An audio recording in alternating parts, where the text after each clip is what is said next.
Hey, good morning, everyone.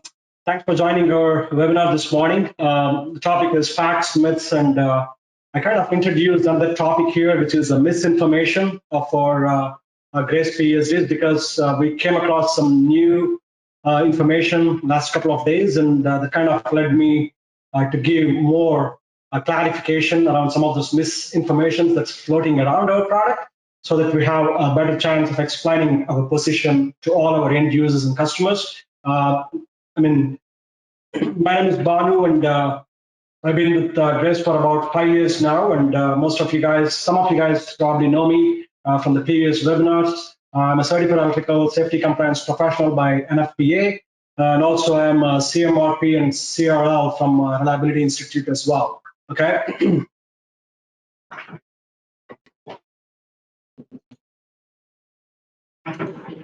So the topic outline for this morning is I'm going to touch on the basic definitions of 70E. This is not a 70E training, so I'm going to cover only a few areas that's going to give you some level of understanding as they relate to lockout tagout, and also for a qualified and unqualified electrical persons with 70E context. And also I'm going to touch really on Article 120.5, which is a process for establishing and verifying an electrically safe work condition, which is Article 120.5, because that's exactly the place where our voltage indicators, safe test points, and voltage test stations, all the suite of products we sell to our customers fall within that category.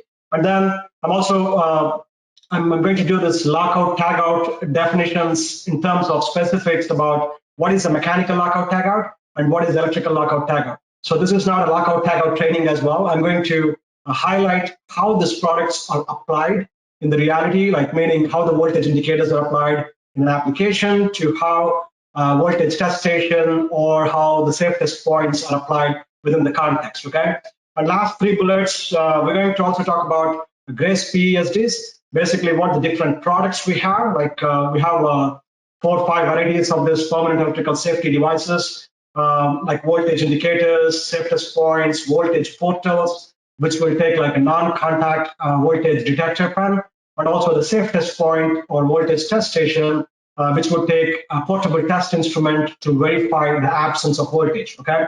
And the last two bullets are pretty much the facts and myths, because people use this sometimes in a wrong application for the wrong product. So we're just going to make that clarification so people understand how this is used within those applications. And the last one bullet is like misinformation and clarification, right? So this is, again, as I mentioned, we came across a couple of documents in the last few days, which made me to think like, okay, this is a responsibility to go and put our position in front of our customers so they understand what are real facts and what is really called misinformation in this area. Okay, so with that, we'll go to the next slide. This is a very quick overview of electrical injuries data. So as you see, this data has been taken out from NFPA research document, which was published in 2018, where this document talks about there have been 417 fatalities from a direct exposure. So everything what I'm talking on this slide is purely from a direct exposure of electricity, and that is the cause for all those fatalities or accidents what I'm trying to highlight here, right? So and then as you look at it, 80% of these fatal injuries occurred while construction, repairing, or cleaning activities, and which is mainly around the industrial facilities, which talks about 36% of those accidents occurred in the industrial setting when someone is performing the maintenance tasks. Not only that, when we go and talk to most of our end users, most of those fatalities or these incidents happen only when people are in reactive mode, when they're trying to troubleshoot something or fixing stuff. That's how exactly when these things are happening. And we have an entirely other product group which will focus completely on predicting those failures before, so someone can take preemptive action on it. Okay, and then the last one is the 35% injuries is contributed to installation, repair, and maintenance functions. So the point here is this is like the most latest information from the NFPA as a source of the publisher. So you can just look through this online as well. Okay. So now let's jump into Article 120.5, which talks about a process for establishing and verifying an electrically safe work condition. So what I'm highlighting on this red colored boxes, within those standards. This has been taken out directly from NFPA 70E document. So everything that's highlighted here is the things that have been changed in this edition compared to that one in 2015. So meaning they changed it to the process. As you look at the title of the definition itself, it says it's a process. It is not a product-oriented method. It is more so as a process for establishing electrically safe work condition. Okay.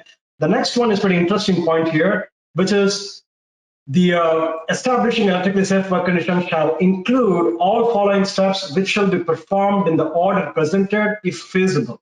So the point I'm trying to highlight here is it is not a grace voltage indicator, or it is not our safe test point, or is our competitor's product, whoever it is. It's not just the product that's going to solve performing all the steps 1 through 7. This is more like how do you use the product and the processes and the procedures in place and bringing that to a safe electrical work condition. Okay. So number 4 is the release stored electrical energy, which I'm highlighting here on the screen. Is basically that's added to this to ensure that not only you de-energize the equipment, but also you need to make sure that the system has relieved the stored energy in place so that the people are performing the task accordingly after the energy has been relieved. Okay. And then the step 7, previously it was like a rated test instrument. Now they made it as a rated portable test instrument in 2018, primarily for the reason this is the instrument that a qualified electrical person would carry with them for performing that verification of absence of voltage test, right? The step 7, as you look at it, it is still the same. There's no change to it, and I don't think there's going to be any change going forward.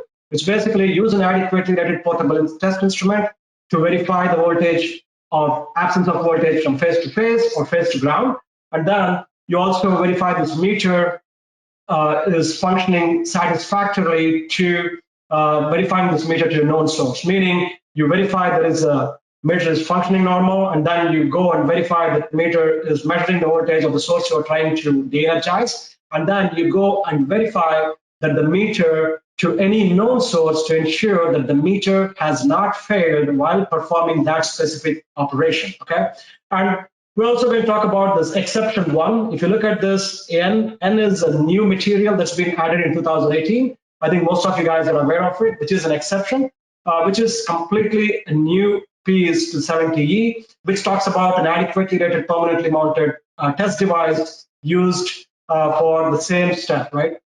So what I'm trying to say here is the exception is there right below the step 7. So that does not mean that this exception applies to everything from step 1 through step 7. This is specifically aimed at step 7 only, okay? So what in simplistic terms is one can either do absence of voltage test using a portable test instrument, using a dead live test, or they can also choose to do a 1436 device, which is what the exception 1 talks about, on how this device, with the push of a button or however the mechanism, the device works to enable that test feature so that someone can verify that absence of voltage. So the simplest point I would like to throw is the exception is only after step 7, but step 7 still exists within 70E. So there's some like misinformation floating around. You must have to meet the exception. I think that's a partial statement from the marketing side. So, okay. So you can still meet the step 7 by doing the 3-point test. So let's take a look at what exactly the definitions of a qualified and unqualified persons, because the reason why I mentioned we need to have a deeper look at this definitions of the qualification, because it has to do more with who is performing the task given that scenario. Okay, so one who has demonstrated skills and knowledge related to construction, operation, electrical equipment and installations, and has received safety training.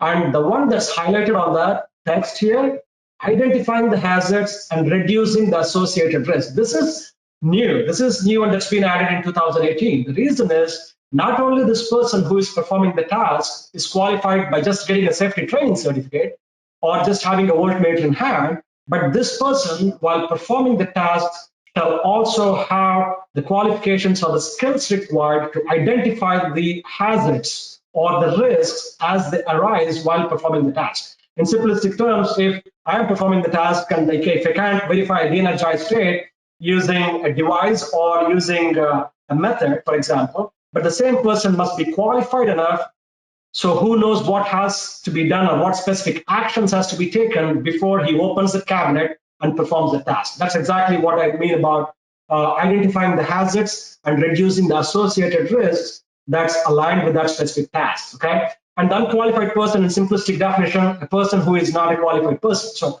for just the lockout tagout scenario and just making things simpler, an unqualified person in this specific area can be construed as a person who is like a machine operator or a technician who is working on the secondary side of a pump or a fan or an application. Take an example of a motor pump application, right?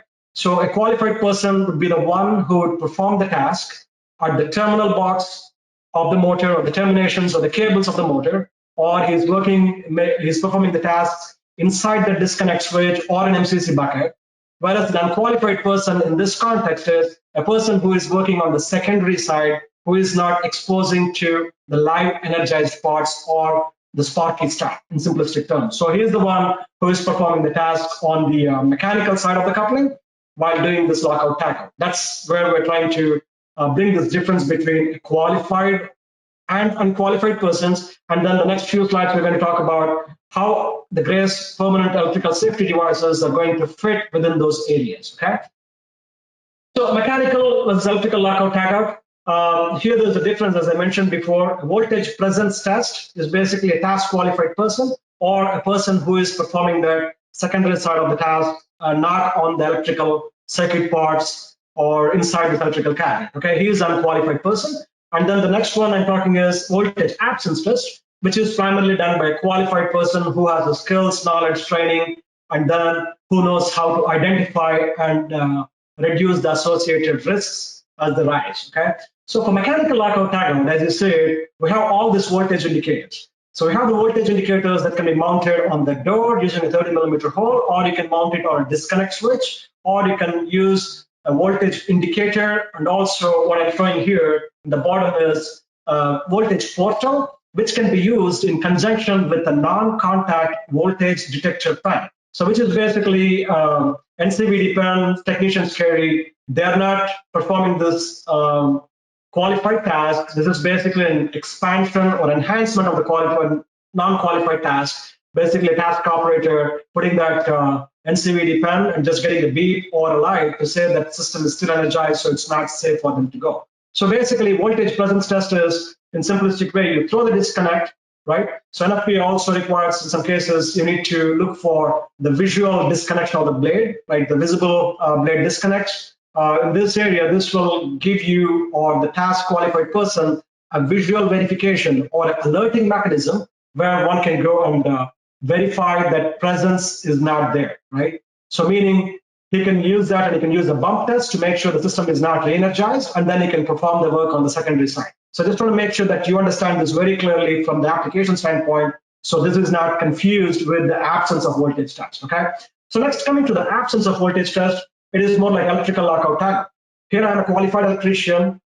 I am performing a lockout tagout that requires opening a cabinet and working inside the circuit parts of the components on the load side or the line side of the disconnect, whichever it is. So here's where we tie in our safe test points and the voltage test station, which will have independent, which will have 4 lead connections, which will go and connect inside that device to the source or point of lockout, what they call. And then through the use of this device outside or external to the door, one can put the test probes using an adequately rated test instrument. Because they call it adequately rated, because adequately means you are using that meter that is designed for that specific application. I just want you guys to think through this, like you can't use like a meter rated for Cat 3 application to be used on a Cat 4, while you can use the Cat 4 and a Cat 3, okay? So you just want to make sure that you're using a category rating which is higher than what you are normally used in the lower level, not the other way around.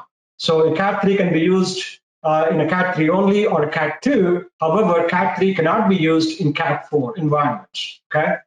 So these are the 2 products, what we do. Today is the voltage absence verification using safe test points. Like some of our customers already have these voltage indicators. So this can also be installed with just a 30mm punch, and then they can enhance the program to have both presence and also absence indication. Or we also use the environmentally protected housing, which is the gray spot housing, what we call, which will give you that 4x, and also your tool axis where you can house both these things together and have a transparent lid on top of it that can be opened and closed using a tool. Okay. I mean, the biggest thing here is the safe test point comes with a built-in 102 kilo ohms impedance protected circuitry. There is no exposed terminals. All these devices, I forgot to mention, does not have any exposed terminals on behind. These are completely potted circuitry. There is no exposed terminals. They don't have battery. They go and connect straight to the source or point of lockup. Okay. So this is the myth again. So a lot of people think historically that these devices have been used for absence of voltage testing, and we hear this now again and again sometimes from some of those customers who use this. Hey, we think that we can use this for absence of voltage test, and we tell them clearly that this is not meant for that application. This is just a pre-verification that gives you voltage presence. We just want to be again clear on this area. So this is purely for voltage indication only, and to verify there is no stored energy present by just knowing that you connect this, for example, onto your VFD secondary side, right? So you throw the VFD or the disconnect off, and then this will show even the energy that bleeds off to this indication. And these indicators go on the lower threshold of up to 20 volts. We have like multiple variations within that. That goes from 30 volts, 40, and also the lowest that goes with the flex mount is like 40 volts. So not only that, and also if there is a mechanical stuck blade condition inside your disconnect switch itself, while you connected this indicator, that gives you the flashing on that specific leg that tells you that there is a stuck blade or the disconnect is mechanically at fault. So that basically alerts that person to call for help with a qualified person. Okay. So this is exactly the voltage indicator, voltage presence. As I mentioned, we have 40 to 750 volts. It goes, and also on the DC applications. So I just want to make sure that I don't forget this point. All of our products are designed and they're capable of working on both AC and DC applications. Okay, so you can pick and choose whichever the range you want, but these things go from AC and DC all over, and also 50, 60, and also it can go up to 400 hertz frequencies too. Okay. What you're seeing on the screen is basically, I'm showing a stuck blade condition. As you see, if one blade gets mechanically stuck inside the cabinet, that's going to show you that there's a ground fault, and also it's going to show that leg is off, meaning that's going to tell that person, hey, there is this light that's flashing. I think there is something that's wrong. I just want to call for more help using a qualified electrical person. Okay. Again, all these products are 4X, 12, 13. I forgot to mention, right? So these devices are again UL 61010 listed and labeled devices. So 61010 is the standard that's for measurement, testing, and laboratory use equipment, which are the same specifications for which a portable test instrument has been validated to. So in simplistic terms, a 61010 device like this goes through the same certification or the evaluation criteria within the underwriter's lab, which is the certification body, and then gets that listing, and those devices are labeled to that. So a lot of people ask, what is the difference between, why can't I put just a pilot lamp? These are not pilot lamps. These are not an indication lamps. These are for voltage presence indication, and these go up to 20 volts threshold, because your indication lamps doesn't go to that 20 volts. And these are directly connected to the source. And also, most importantly, this will follow the category rating of those devices, which is like a Cat 3 and Cat 4 rating for Cat 3 for 1000 volts and Cat 4 for 600 volts. They go through this transient surge of 8 kilovolts to get through this certification requirements. So what I'm showing here is a typical Allen Bradley MCC bucket. So they put this voltage indicators, and Rockwell, we've been with Rockwell for more than 20 years, and Rockwell uses our product, and we are grateful for the business. And also they give us a lot of access to the Rockwell channel where they use the indicators. We have other models that are called the fiber optic models they use, and also they use the voltage test stations, all broad spectrum of products, what we do here, okay?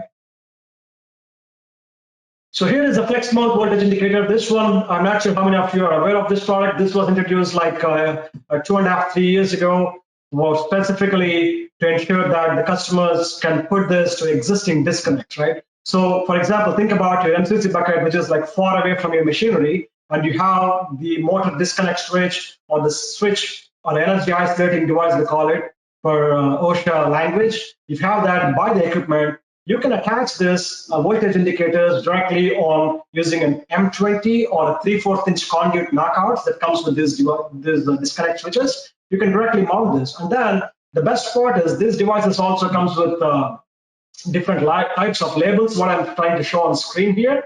That will give you to orient this in a different ways, right? You can just put it on the top, you can put it on the sideways, however you want it. The biggest point here is this is purely used for voltage presence. This is going to let the task qualified person who is performing a maintenance task, non-electrical, to ensure that the energy is relieved and there is no voltage present, so you can safely go and perform the task, right?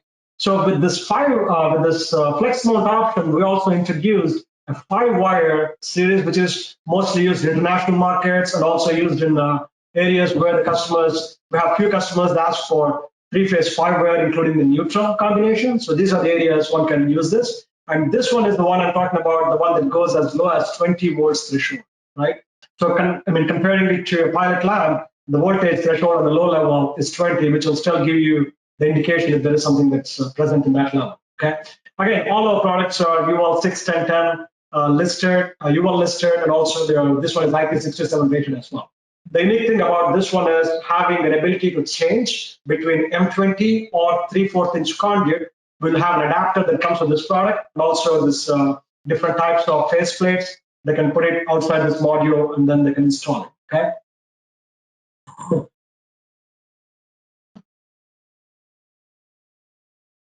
So this is the voltage portal, which I talked on the very first few slides. So basically, this is, again, for voltage presence only. You're using the voltage indicator, and then they want to have two redundant separate connections to verify this NCVD pen, what I'm showing here. This is purely, again, for a non-qualified work, meaning a task qualified work, in other ways, and it's going to give you the things that's mounted on the door, or the person can pre-verify for non-electrical work, okay?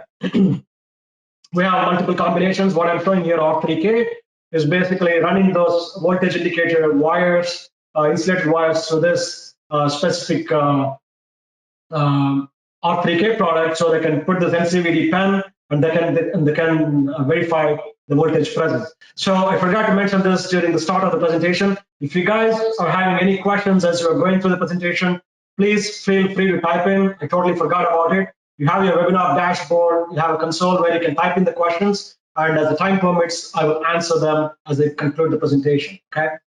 So next one is the safest point, or what we call this device is the absence of voltage testing module. So this is the device, as I mentioned. This has the test jacks in front of it, where you can put your 10 megohm multimeter, which is a portable test instrument, and you can verify the absence of voltage from outside the door. So this is going to measure the voltage as it is connected inside to that source of or point of work or source of lockout. Meaning you take this 4 leads and you connect to either a line side or a load side or both, depends on what you're trying to accomplish here, right? So you put 2 of those devices, one on the line, one on the load, and then you want to verify the absence of voltage. You can bring your adequately rated test instrument and you can put those probes in those line to line, face to face or face to ground, and you can measure the voltage. Okay, you can measure the voltage, but I'm going to warn you, this device comes with high impedance built into it, which will give an error reading of about 2%. For example, your 480 volt system is going to read 471 volts because of the impedance. But the point here is it's not the accuracy of the measurement, it is the quantification of the measurement. And you know that this device has an impedance, it's going to have an error in the reading. But the point here is whether the voltage is absent or not, right? So what I'm trying to say is using a portable test instrument, you can know for sure what exactly is the voltage value. Is it like a 20 volts? Is it like a 480 volts? Or is it like a 3 volts or whatever it is in between? You know exactly what it is before you lock out that, okay?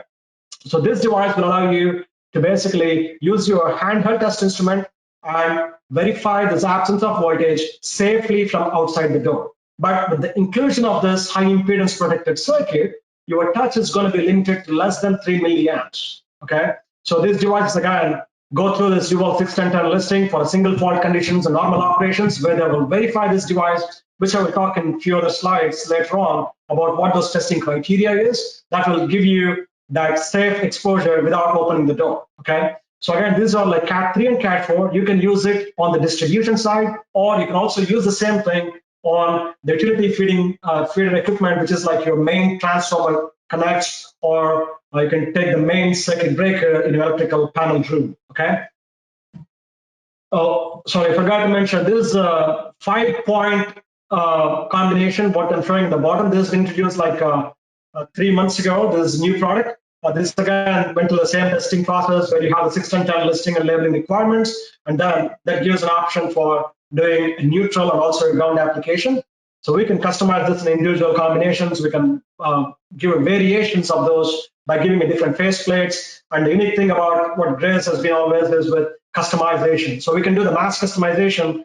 Not only this product is designed and performs to these functions, you can also write your safety programs or procedures or label those things accordingly, what makes sense in your application context. Okay, I just want to make sure that you guys understand that you can put your specific text that has to go with your product under your application. However you train your people, we can also customize those things and give it to you as well. Okay. So next one is the quick UL test report, because a lot of people asked what exactly these products go through, and this is a quick snip. This is like a 188 pages document that is a complete test report. This is the latest from our R5MP test point, what I talked about in the previous slide. What I'm trying to highlight here is protection against electrical shock. So this will go through this conditions here I'm highlighting here. Single fault condition, normal condition, accessible ports for not hazardous line. So a lot of people ask, right, I bring this voltage to the door, I'm bringing a hazardous voltage, it's going to kill me. So the point here is these ones are evaluated to make sure that these things are not hazardous line. There's a specific section within 61010 that goes through that specific area, without which they can't give the certification to the product. So I just want to make sure that you guys are aware of it. If you want to know any additional information on the different levels this product testing goes to, please reach out to me after the presentation. I'll be more than happy to answer your questions on that, okay? So the few points I'd like to highlight is it's been tested to UL 61010-1 and also IEC 61010-2 or UL 61010-2 standards. Those two standards which this products comply to, and they're also again identified within NFPA 70E for portable test instruments, and also these products have been approved to use by 70E. I can show that language as well going through, okay? So this is one of the typical applications where our customers are generous enough to give us a snap of their image, what they use. So this is just a machinery panel. As you can see, this is the best picture I ever seen because it includes all our products. In the bottom, if you look at, there's a programming port where someone can access the PLC without the need to open the door. And we have two indicators, one for line and one for load. This is purely for voltage presence indication. And then we have a safe test point at the bottom because they upgraded the program using this to ensure that they can also do the absence of voltage test from outside the door without exposing the personnel to open the door, okay? So this is a typical example of where one could use both presence and absence, everything in a single panel and how it solves the problem, okay? So in a typical voltage test station, so this is the voltage test station, as I mentioned before, the device that has the two independent devices, those are connected to either line or to the load. And again, these products are not going to solve the problem on its own. So these products, whenever I want to just reiterate that process. This is a process, not a product-oriented method. The process of establishing an electrical safe work condition is a process by definition. So this product has to be combined with the process to ensure that it makes sense.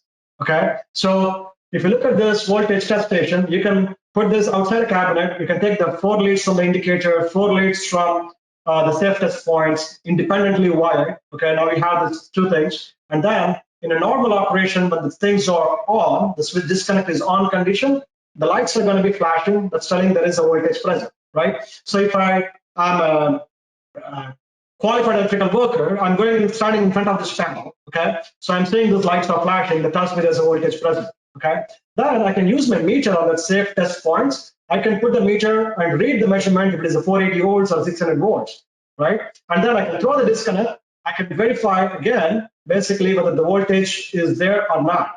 So you verify the voltage presence and also you verify the voltage absence. The last step you are looking for is to verifying this meter to a known source to ensure that the meter has not failed while performing this task. Okay, so the Fluke makes, and a lot of other companies also make this. It's called a proving unit, which I will show probably in the next few slides. This device is basically a handheld device, like comes with a magnetic latch. You can throw it on your electrical cabinet, and you can verify your meter back to. Because we used to get this pushback a lot from our end users asking like, hey, I don't have a known source of voltage available, for example, a receptacle or something that I can show it to, right? So this one will help you to basically overcome the problem and ensure that you can verify that safely from outside the door.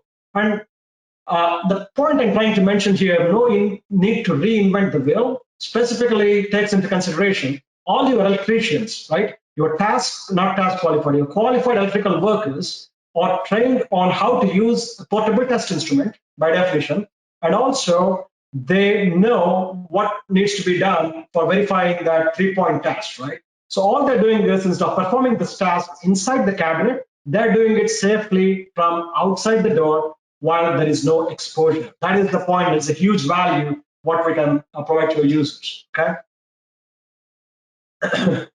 So here is how we meet the NFPA 70 Article 120.5. You take this voltage test station, you put it outside the door, you connect this line and load, you update your drawings, you train your people on how to use the meter again, I guess, right? So you don't need to train your people on how to use the meter. All your training is you do this outside the door, the same 3-point test what you would do otherwise inside the door, but you're doing it at a much safer level. And then step 7, dead live test can be performed using this test points here, using a meter. So this is the PRB 241 I'm showing on the screen, which is the Fluke product.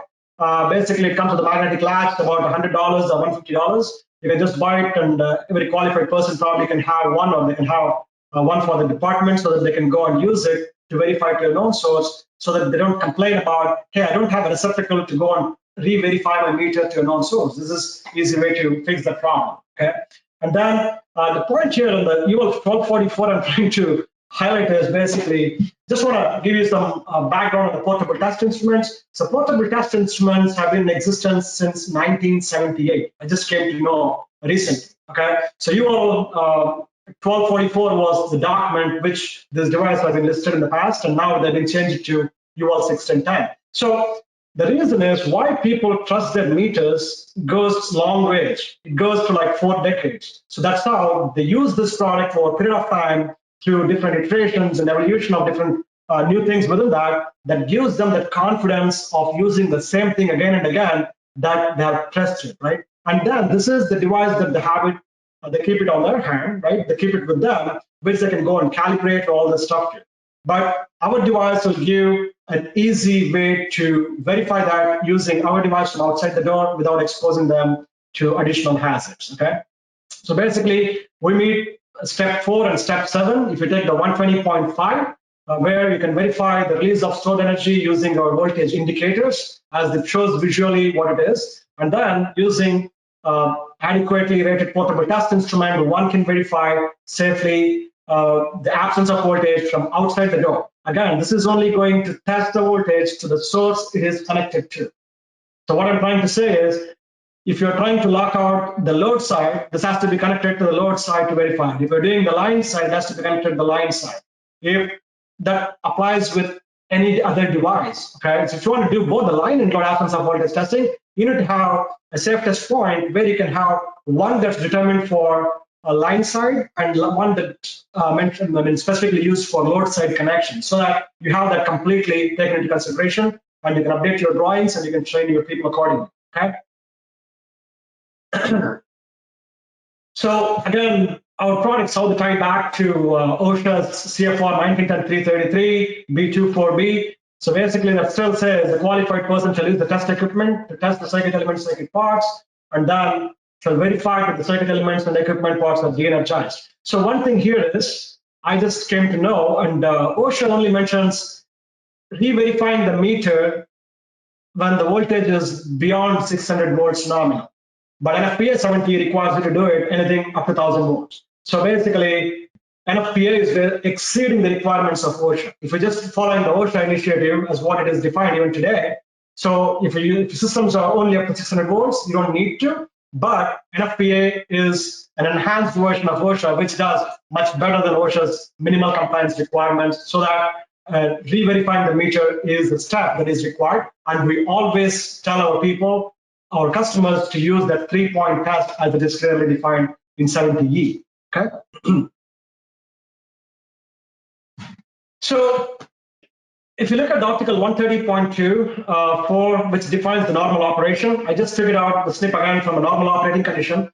For an equipment or a product to meet the criteria of the normal operation, there has to follow all these 6 things. All the 6 points has to be covered for a product to meet that is under normal operation.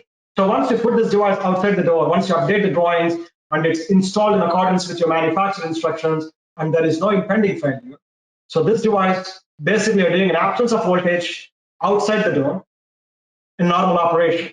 So again, I want to just tie back the UL 610 conversation. UL 610 as the design, certifier that lists these products, they go through this outside mounting, right? This is not mounted inside the cabinet. These devices are mounted outside, and that's how that's being listed and labeled. So meaning you're pretty much bringing this to the door while not exposing to any hazards, right? So the equipment is properly maintained and used in accordance with manufacturer instructions. So the point here is you need to make sure that you follow the guidelines of the manufacturer. In this case, this is our manufacturer instructions, and that applies with any product, right? If you buy a piece of motor or a switchgear, every manufacturer is going to recommend you to use it because you can definitely use it in the wrong context, and that could lead to hazards and such. So I just want to make sure that you follow all these things to ensure that the things are done in the normal condition. The next question comes is, what is the PPE then? We do not talk about the PPE because we strongly believe it's a product, policy, and procedures, everything comes into play. There's not one size that fits all, or not the one device that's going to save this world. We strongly don't believe that. And it is basically telling you, you have to still use the PPE as what is outlined for your facility guidelines. We always tell our end users, the PPE requirements will apply. What you would use for normal operating condition, you would still need to use that, okay? So exception 1 in REST PESDs. So I just want to make sure that a lot of confusion on the market, people think about, hey, do you meet exception 1? No, we do not meet the exception 1. We want to be very clear about it. So because exception 1 requires a product to be UL 1436, which has to go through additional tests in addition to UL 61010, what I talked about with this product. So UL 1436 product, or exception 1 product that listed here, is listed to UL 1436, which has to go through 2 additional requirements, is basically push to test or verifying the connections are intact, and then the SIL 3 requirement. Our products does not comply with that. Our products does not comply to this exception. Our products, using our products with an adequately rated meter, you are complying with step 7. That is the simplest form I can explain, okay? And these things are again listed in label. So the only thing that we had, because when we go and talk to our customers, we have always this question, right? So why don't you have a UL 1436 product? Well, we totally understand UL 1436 is a fantastic product in the market. It is just in this first evolution, right? So UL 1436 has been in existence since, I don't know, I was just looking at the document, I don't recall the year, but this product addition took place in September 2016, okay? So absence of voltage testers product classification within the standard goes back only to 2016, right? And then I'm talking about the voltage test instrument, this go to 4 decades. So the technology is going to evolve over a period of time, and the biggest thing we hear is basically the product has to go through this 3-volt threshold, which is the requirement of the UL 1436. So we go and talk to the customers because the people want to use this product, which is a great thing, but there are systems and installations where one cannot come to that 3-volt threshold. And there's a huge work that has to be done in front of the 1436 itself on how the standard itself going to evolve to make it more application specific on how it's going to solve the user problem, right? So end of the day, if I use a 1436 product, for example, if I can't bring my voltage threshold to the source of connection or the point of lockout to 3 volts or below, I can't verify the energized state. So what is that doing is, you're going to make sure that you're going to bring a qualified electrical person, and you're going to open the cabinet, down the full amount of PPE, and then perform the same thing. Because if it is not 3 volts, you're not validating this.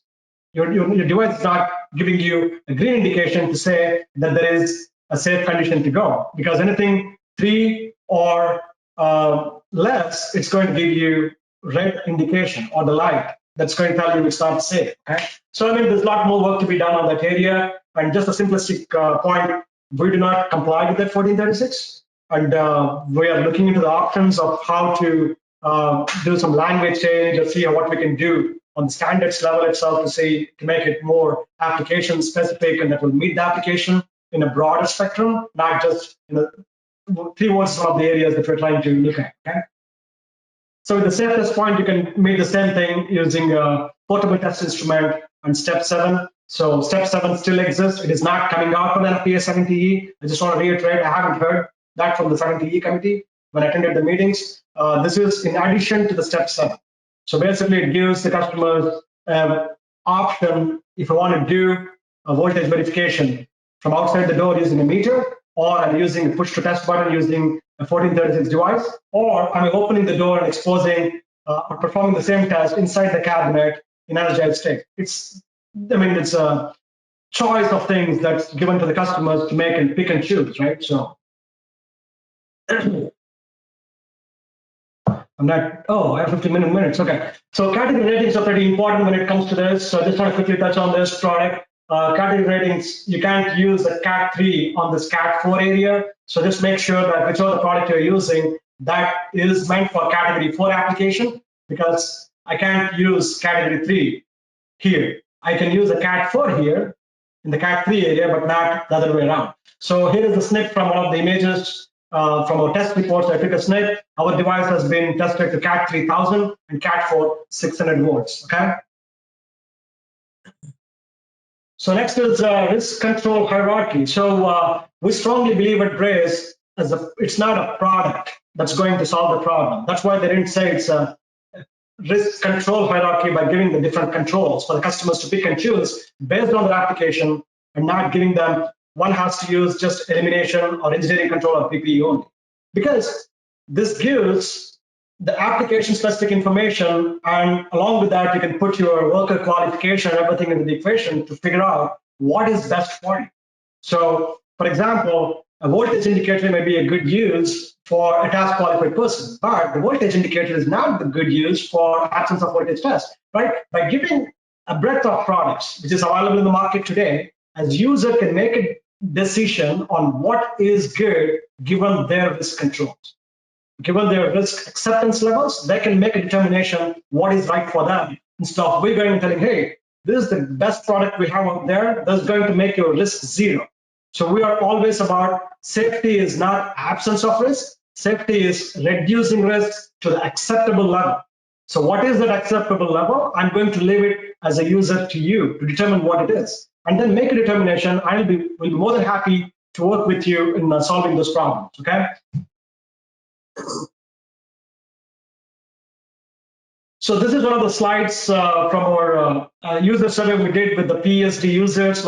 We are about 500,000 installations. I think more than that now. I'm talking about 500,000 2 years ago. So with this PESD end user survey, we came to know that why do they use this product? So we go and ask them, and then they say compliance is secondary for them. So whoever is the safety conscious customers, they're not going to use this products to just putting a checkbox. They are more conscious about having the people go back to their families end of the day, and then ensuring that the same thing is done in a much safer way, and then that also increases the task productivity. While doing this too, I'm also trying to address the third piece, which is the compliance. So they don't buy these products to comply with OSHA or comply with NFPA. Most of the customers we go and talk to, they're like, I want to make sure that my worker goes back to home safely with their families. I want to protect them. At the same time, if I can increase the productivity by doing it safely, that's great. And lastly, compliance also matters. Okay. So compliance, if you look at it by definition, it's like a minimum requirement. right? So as I mentioned, minimum requirement is like the base layer. So the safety conscious customers go far beyond what those minimum requirements to ensure they protect their workforce from those hazards, okay? So here the point is basically electrical lockout tagout task normally took 27 minutes. With our PESD, meaning our safe test point, one can get it down to 7 minutes. That's a 20 minutes increase in the task productivity just by itself, okay? And the mechanical lockout tagout, it's 35 minutes to 12 minutes. That's a huge saving, right? So people don't see there is a value in safety. This is what the safety real value is. When you look at it pretty closely, there's also an OSHA article that talks about there is a $4 return investment to every dollar you invest in safety, right? Though it's very difficult, like insurance to justify. Hey, show me the money first, right? The money is like the later part, which will show in the worker compensation claims and the other things into play, okay? So this is again the slide that shows about the PESD users, how they identified the fault isolators by using the PESD, the voltage indicators, and they had fewer accidents, about 31%, and then the 15% notice near misses without PESDs. So meaning, in technical terms, so adding the PESD to the product is like the most simplest thing that they can do that will show the immediate return on their investment, okay? So let's talk about the misinformation. So now I talked about all the product, what our product does great and all, but there is also a lot of things that's out there that's pretty confusing, contradicting to what we are saying, at the same time, telling the people the half side of the story or the wrong story of what it is. So misinformation, I'm just gonna credit this to Oxford. They call false or inaccurate information, especially that is deliberately intended to deceive. That's what it is, and I'm going to show a few of those. So this is one of the white papers we came across a few days ago that talks about should test portals be used for absence of voltage testing. And inside this is the voltage test station, safe test portal, and then the other product, if you guys didn't notice, this is the Fluke makes this product that you can use it for phase rotation checks or taking milliamp measurements and power analysis and stuff, okay? So these three things are door-mounted devices. This is not a white paper per se. This is basically talking about how bad these products are. The white paper is more like industry-centric that adds value on the application level, not about the product. This is completely about how to disregard or discredit a product and then sell the other products in a most effective way or intelligent way. So this is kind of what I came across with. I'm going to talk about a few things that we really found pretty interesting. So this is the analogy they published. They published these voltage indicators being hooked to a receptacle. Come on. This is not how it is done. I mean, as electrical engineers or the panel shops who are building these panels, they are not taking a corded plug and plugging it inside this cabinet that comes to the outside with the test portal. And the reason I'm mentioning here is this device is not to be connected to the main supply cord. This is again taken out from my 61010 definition of what it is on my report. Our voltage indicators or safe test points, we don't supply a cord on the other end to go and plug inside. And if that is the way the wiring is done, I'm sorry, I don't know how it's done. Who is doing it? I would be more than happy to know that, right? It is a bad analogy. It's just basically, you are not plugging it in. Even if you go to receptacle outlets in your domestic applications, you're not going to see that inside there is another plug that's connected. There's no hard terminations. And most people ask us, right? So what in case this connection falls? I mean, the biggest argument there is the wires are not going to disconnect just because they get tired. They don't get tired and just fall off the place. And this applies to our product, their product, or any manufacturer's product. They follow through this 508 requirements, they do this terminations accordingly, and it is done by a qualified worker. That gives that integrity for those connections. Meaning, this is not how the product is connected, okay? I just want to make sure these devices come with the fly leads, 4 each on each device, and those are not plugged in inside the cabinet, okay? I just want to make sure that you guys understand that. The next one is this, right? So installation code requirements, authorities will require you to put a fuse. Authorities will, then they call it often require power current protection. So often require meaning this applies to other products too. So we tell this is a safety device, putting a fuse in between creates additional point of failure that gives a negative or a false indication, which we don't recommend. The same is true, and they can take a feeder cap rule. with the 10-foot long and that comply with NEC 24021B1B. And this is applied, this can be tapped without OCPD, but in some instances, the local authorities having jurisdiction will come and tell you that, no, this is not acceptable, you need to provide it. Will definitely tell you, you need to follow the local procedures and policies. Again, we can determine what those local policy or legislation is going to tell you, and then you need to follow those accordingly what your local government says, right? So this applies common to everyone, not just our product. All right, and then, panel shops installing these devices, because you're bringing the voltage to the door, these are going to get damaged. Okay, I'm going to make 2 points one more time. So the first point is, people follow the UL 5A guidelines when they're bringing the conductors to the door. That's number one. And then they have this products I'm showing it in the bottom here. From Panduit makes this product, the fray resistant. You can use those sleeves. Now, most of the customers, our customers, use those products to make sure that these devices are run to the door in a more safe, so that they don't get pinched because of this pinch option, right? And also there's the flange mount options we suggest, where you don't have that risk of bringing the door to the door. You can just put it on the flange itself. So there's options that you can work with. But again, this is like basically, if you have a door-mounted device, like a door-mounted panel meter, for example, how do you bring this wire? You bring it the same way as you protect it through a sleeve or a freight-resistant material, and then you bring it to the door, right? So you don't just bring the bare conductors to the door, just the insulated conductors to the door. It's just a wiring practice. Okay, we're not going to teach how the wiring practices are on how to use our product. We're going to tell them basically this is how you use it. When you're complying to the 508A, you're going to use the best practices. So this is the biggest misinformation. Okay, so test portals are permanently mounted portable test instruments. This is basically, they're telling this is rejected.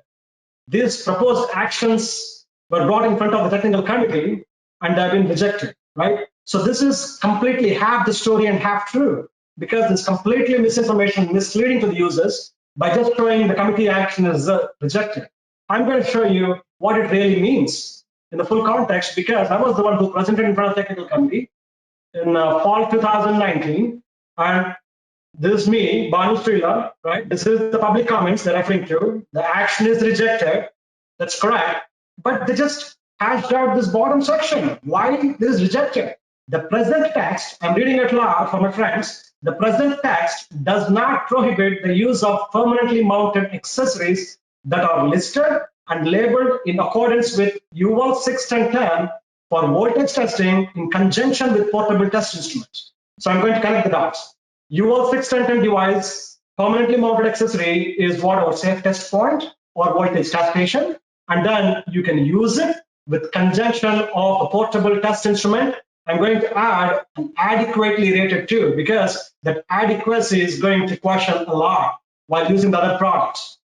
For category 4 environments, they don't have a product yet. Okay, so our products meet category 3 and category 4 applications in meeting those requirements. So I just want to make sure that I'm okay with them telling the story, but tell the complete story. Just don't tell the half of it. That's not legit. So other facts, just because they came out with bad information, I'm just going to give you some facts, right? So the context here is, as I mentioned from initial of this discussion, these products are not a silver bullet or a crystal ball. By product, it's going to solve your application. This is the product. When you put it in addition to your processes and procedures, that's going to make it powerful. That's going to make it really useful. In other words, okay? Like with any other products, the failure mode exists with every product.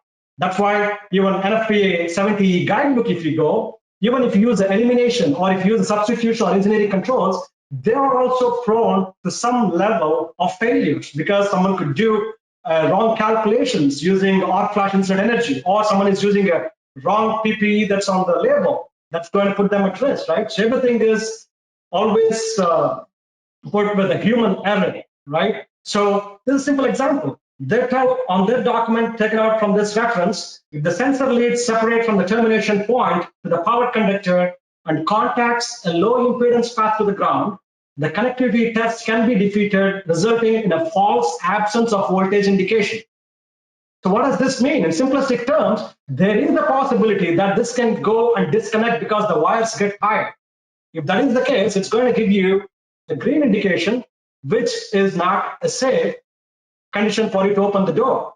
So this is on the page 2 of the instruction manual. I did not have to tell you the half story. It's a published document. It goes with the product manual that's already there. You can go and verify it. Simple as that. I did not modify, just read through it and highlighted the information to just give in some context. Okay. And then, as I mentioned before, safety is a reduction of risk only. It is not the absence of risk. I mean, if someone goes and connects these 8 leads to only the line side, or one on the line, one on the load, it's not going to work as the way it is. So who do you blame at the time? Oh, it's a workmanship issue, right? So there's always going to be that level of human error involved in any product that you pick and choose in the market, right? End of the day, it is up to the end user to make the decision on what is that acceptable risk. I need to understand what are those qualifications of my workers, who I'm building these panels with, and then how I'm training our people with this product. That's going to play a lot, okay?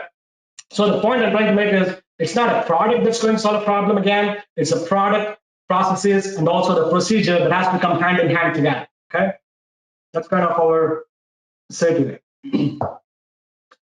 So this is a VFD application. This is a fact again. So look at this technical document C11729 dated 4/30/2018. This product, what I'm showing on the screen, cannot be used, which is it's a Panduit product, yes. You cannot use it on the VFDs on the load side or the secondary side of this EMC filters. There is a 3-page document for it. You can go and refer to it, okay? Our product, it works on all the levels. It can work, it's immune to all this secondary side. So what I'm trying to say is, as the product manufacturer, I don't know as the product leaves my facility, where it's connected to. I can just tell them what the limitations of the product. I think we can call this as a limitation. Our product does not have this limitation as it goes with the VFDs. You can use this product, okay? These are facts again. These are not a misinformation. This is completely taken out from the published documents. You can go and verify anywhere. This is not something that just I made it up as a white paper. All right, so in the closing remarks, I'm going to bring this all together. So I don't know how many of you read this Start With Why book by Simon Sinek. Okay, he talks about why, how, and what. So our strategy, our value as we see the PESDs, we exist. Our why is basically advancing the safety culture. Okay, so that is the premise of the GRACE as a foundation, as a business and all. Okay, so that's basically the reason why Phil came up with this programming ports and how we evolved in 2 decades and where we are today. So advancing the safety culture is the foundation or our strong why. Okay, so how we do it is pretty much we educate the customers. We work with them hand in hand. We talk the risk control hierarchy. We talk about risk mitigation methods. We talk about the processes. We talk about products. We talk something in between. And also, we always try to bring in the safety experts to the discussion. We bring in a lot of third-party experts to the conversation to help our customers with solving the problems. So that's how we see how we can help them. End of the day, what is basically how our products can help them to connect those dots, okay? But we don't start with what. I'm not starting with bad-mouthing our competitive products, what they have to do. So our value has always been what we do good at, we really do good at, and we always try to help our customers in solving their problems. So in simplistic way, we were just talking internally the other day. So it was like, we don't compete. Others compete with us. We compete with ourselves internally to make sure we get the best to our customers and solve their problems. So that's kind of what it is. And then with that, the words of wisdom, I came up with this morning, 4 o'clock. So safety is a condition of being protected from or unlikely to cause a danger or risk. So safety is a condition. The confidence, on the other hand, is a feeling or a belief that one can rely on someone or something. That's trust, okay? So I'm trying to put the confidence and safety together. The reason is the work meters are not at this stage today why it's trusted just because they're in this place today. They have been there for 40 years. People have used it, they've tested it, they've tried it, they saved their lives. It saved people's lives. So probably that's the reason they're in existence. And just an example, going back to that, to the 1436. 1436 is a standard that's been introduced with the absence of voltage testers in 2016. it's going to take some time for the customers to evaluate the product, to have the reliability metric, to know that I can safely trust this product before I can open this, right? So that's what I'm trying to align, the safety and confidence messaging together. And the compliance, as you said, it's in the bottom level. The actual fact of complying with the command, right? So by doing those two things in the top level, if I'm accomplishing one, that's a compliance, that's a secondary benefit. That's not a primary benefit why our customers use our product. With that, I will take any questions. Again, thank you so much for joining our webinar today, and thank you so much for using our products, and we are here to help.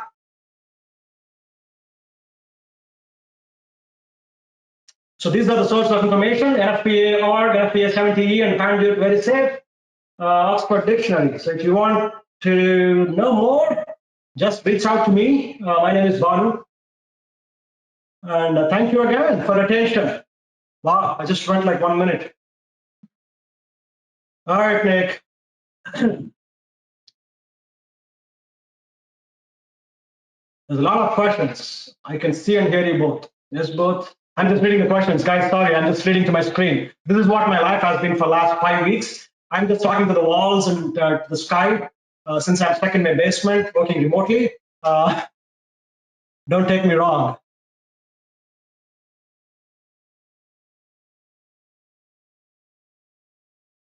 I'm just reading the questions.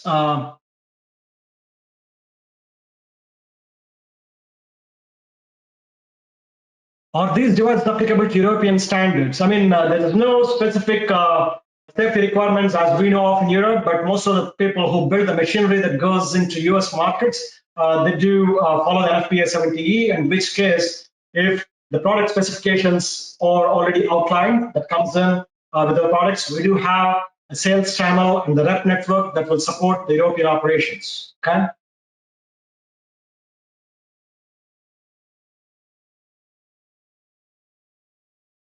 The test report is an extension of test leads. How does one verify the portable meter, including the extensions as required by 70E? So the test port is an extension. The test port is an extension because the leads from the test port or the safe test point precisely are connected to the source of lock, right? And then you have these test probes which are attached to your meter, which goes through a calibration test, and you have a criteria for NFPA 70E to make sure that the test instruments are verified to the same operations before, and then assumption that the test instrument is already working satisfactory to the norm. Okay, here you're bringing the test instrument, putting those test scores. So if you are to do the same test inside the door, you're going to have a probability of someone accidentally shorting those terminals or getting inadvertent contact with those live parts. When this is brought outside, even if you crisscross the terminals at the port in front of the door, because of the impedance, it is limiting your shock or arc flash hazard to less than 3 milliamps. So you're not going to see anything, right? So that's the biggest advantage of this.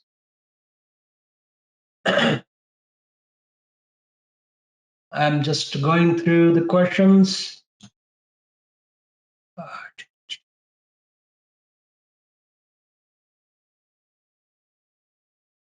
So can you explain what needs to be done if a UL inspector requires users on these devices? So tell them that this follows the NEC guidelines for your feeder tap rule, and also tell them this is a safety device. So any kind of intermittent step or a fuse that may give you a false indication of what it is, that would create a hazard for the worker. So that is the justification around it. So just make sure that you explain to your UL inspector what it is. And in some cases, we have seen that they're not going to listen to you. They're going to ask you to put the fuse, which is okay. But going back to the original discussion, if you can't verify the presence to start with these devices, you can't reliably use these devices for verifying the absence. That is the point. I think I want people to understand that very clearly. If you have to verify the presence to start with to verify the absence, even if you go back to the task flow or the flow chart that I showed you, you start with the voltage presence, right? So voltage presence is when you know that there is something that's there, and then you have a full control, you turn it off, you check the voltage and everything, you do the complete steps, and then you de-energize and lock out tag. So verifying the voltage presence to start with before the absence is always the key and the fundamental requirement of this test as we use this device, okay?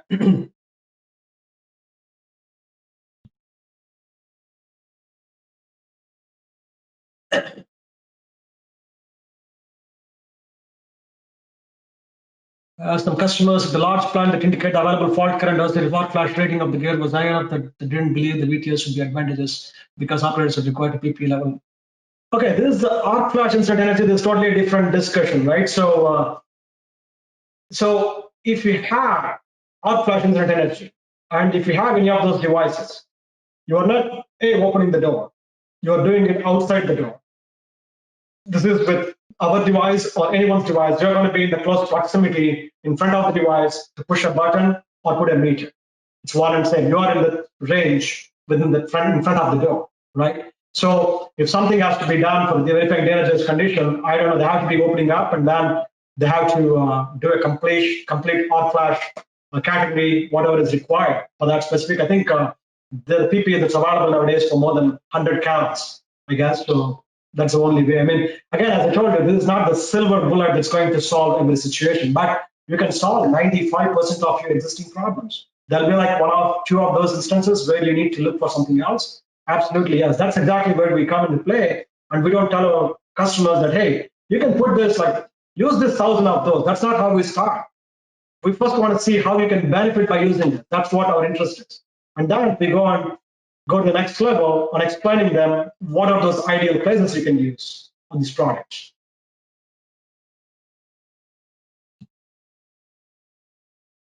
Can we get a copy of presentation? Yes, we can send a copy.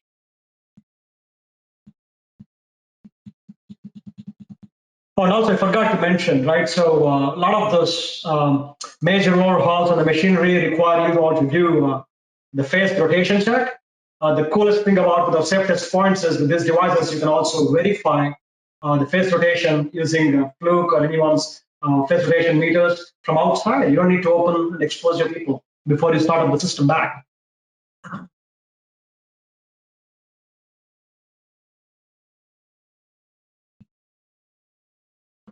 According to the normal condition, which are your manufacturer's instructions for a correct maintenance of your devices? I mean, the necessary to verify your kind of calibration or similar maintenance tasks. So manufacturer recommendations are the ones that's given by the original equipment manufacturer or the product manufacturer on record. In this case, it's us, right? When we do this, our products come with an instructions on how to use this, how to connect this, how to wire this, right? So you have to use it for those instructions to ensure that the device is used in conjunction with that for compliance and also normal operation meaning, right? And second question to a calibration point, our devices does not require any calibration. It's all pre-calibrated. You're going to see the same 2% error on the voltage measurement. Once you measure it out from outside the door, it's going to be consistent. And lastly, these devices, you can use it for both AC and DC application, which we have a different faceplate that will give you a different test port for that.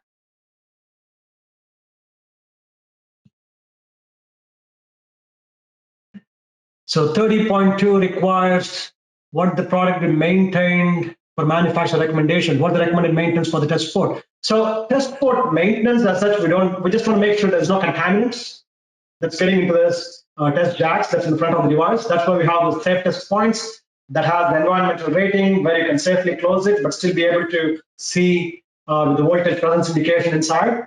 So you can use it, or I mean, just because you don't have any exposure at the point where you're putting your test probes, you just want to make sure that the terminals are clean. That's all it is.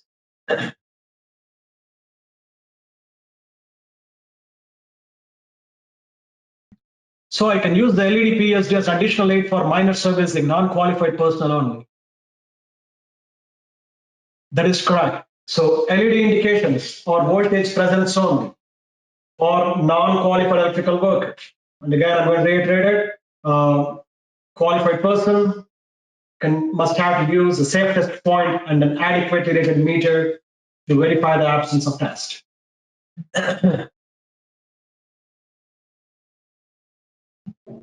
I mean, there's a lot more questions I have. I don't think everyone asked for a presentation copy. Yes, we will definitely give you a presentation copy to you for you to just look through that. And as I mentioned, if you have any questions, please feel free to reach out to me on my email. that's on the screen. Be Srilla at grace-change.com. I'll be more than happy to jump on the call and have a conversation with you one-on-one to just have a deeper discussion. So again, thanks for your time, and stay safe and stay home. Bye.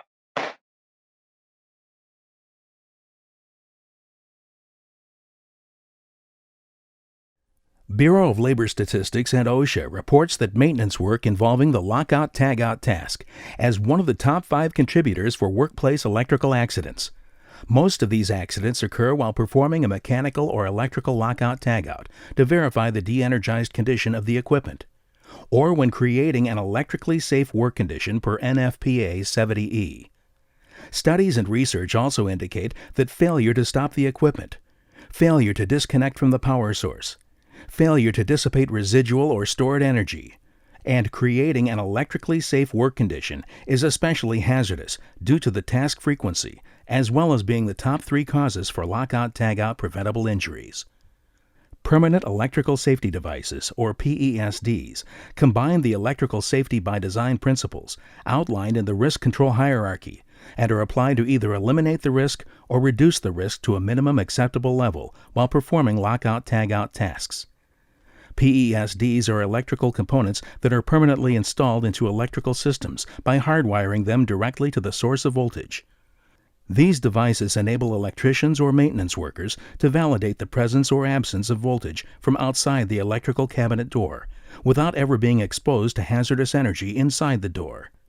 PESDs, combined with risk-certified procedures and drafted by a certified safety professional, enable a safer and more productive lockout-tagout.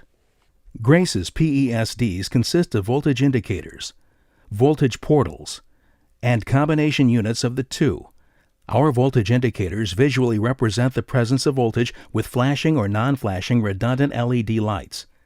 In addition, these indicators also show the lost phase, stuck blade condition, and dissipated energy of the connected source. The voltage portals offer the maintenance personnel with a no-touch voltage detection using an NCVD pen on the outside of a grounded electrical cabinet. On the other hand, a safe test point portal with 102 kiloohms high impedance protected circuit offers the qualified person to perform the absence of voltage test from outside the cabinet without opening the door. These high impedance protected Cat 3 and Cat 4 rated and UL listed PESDs provide the means to safely verify presence or absence of voltage, either phase to phase or phase to ground in both AC and DC systems up to 1000 volts, without exposing the worker to arc flash or shock hazards. When properly incorporated into a facility's electrical and mechanical lockout-tagout procedure, PESDs enhance the compliance with NFPA 70E, CSA Z462, and OSHA energy isolation principles. All of our PESDs can be combined in several available standard and custom configurations for either door or flange mount installations, as well as with procedure labels to further reduce the task risks to bare minimal levels. Voltage Test Station is another form of PESD that combines a voltage indicator and safe test points in UL-recognized lockable housings with Type 4, 4X, and 12 ratings. Other PESD product variations include flex mount voltage indicators that can mount onto any electrical enclosure with 3/4 inch or M20 conduit knockout, a fiber optic voltage indicator for use in dead front bus panels with no voltage to the door, and a medium voltage indicator that can bolt directly to the bus bars from 2 kV through 43 kV systems. No matter how simple or complex your lockout-tagout procedure is, we have a PESD that answers your unique need. Over a decade, we have earned the trust of many Fortune 500 companies that have installed hundreds of thousands of these PESDs into their equipment as part of their electrical safety programs, and are a testament to our product reliability and effectivity. Visit www.pesd.com to understand the benefits beyond compliance.